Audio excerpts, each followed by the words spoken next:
Hi, it's Claire from Empower Counselling. So, are you somebody that likes or has to care for everybody else? A lot of us out there are really good at caring because we're really caring people. We will care for pets, we will care for children, we will care for relatives, we will care for our partners, we'll care for our work colleagues. We'll just care for everybody else. And sometimes there's not much left for ourselves.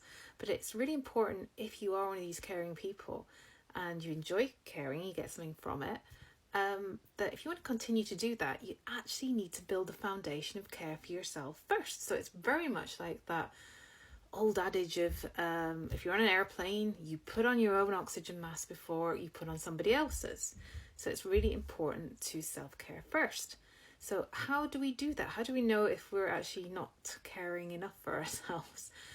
Well, you do an audit, you do an assessment, okay? So I've got a little framework there that you can use. You can add to it, or you could just create your own one. It's absolutely fine. So you've got to have a scoring criteria. So I'm going to make it an easy one. It's going to have 3 scores.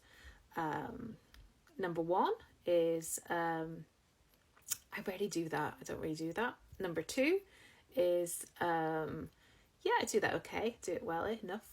And 3 is that's something I like to work on. So that's your scoring criteria.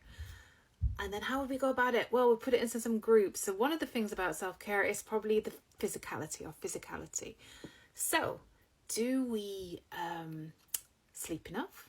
Do we eat regularly? Because we probably feed everybody else except for ourselves. Do we attend or sort out our own preventative appointments?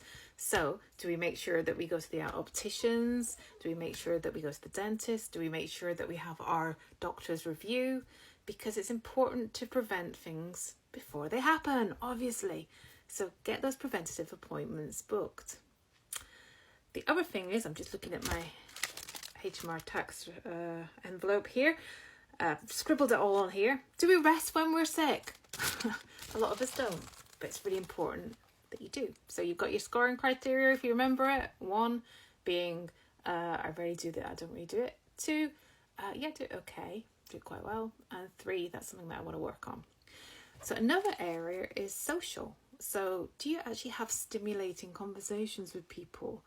Do you have sort of deep conversations, enjoyable conversations? Do you actually get in contact with old friends and keep in contact with them? Do you spend time with people that you actually like? And the last one, you can have more if you want, but the last grouping is spiritual. And I'm not sort of meaning religious or particularly spiritual, but I can't think of another word to say except for spiritual. Okay. Do you spend time in nature? Do you recognise things that give meaning to your life? And do you actually have time set aside to relax, to think, and to reflect on things? So those are some of the aspects of an audit or an assessment on self-care. You look for patterns in that. I would suggest that number 1 is, I rarely do that, or I don't do it at all. Okay, you've got to decide whether you're not doing it because you don't like it, you don't want to do it, and I'm not doing it. Or actually it's something that you should be doing.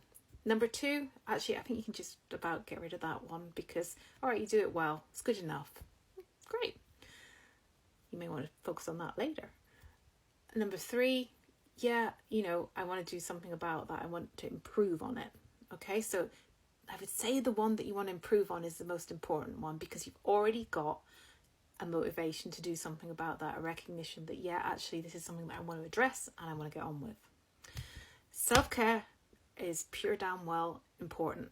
Okay, so start flexing your self-care muscles, audit how you're doing, monitor it, review it, and just embrace self-care.